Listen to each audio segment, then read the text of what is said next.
Somebody DM'd me this question. My boyfriend and I recently had a baby, and he's demanding a DNA test.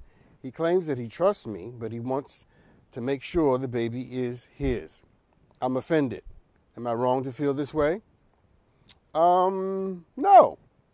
I would say you're not wrong to feel that way, especially if you've done nothing to suggest or to intimate or to put forward the idea at all that you've been unfaithful or that he has any reason not to trust you.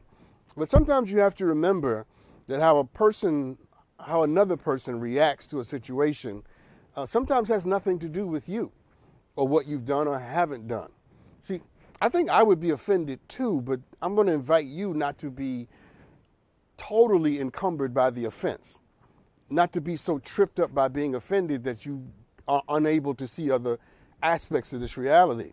Because here's the thing.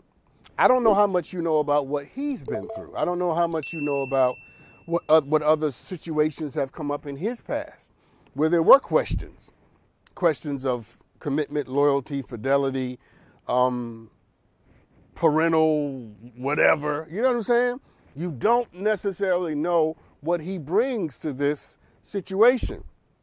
And so what I would do is to, even though I agree this is something that would offend most people, in fact, I think it might offend me if I were you, but I would really work and struggle and do my best to understand that this is coming from a particular place, especially if I've done nothing to make someone feel as if they couldn't trust me. So I'm going to say something that a lot of people may not agree with, because I actually know someone who was in a situation like this who asked for my advice. And what I said to them was, just take the DNA test. Just take the test.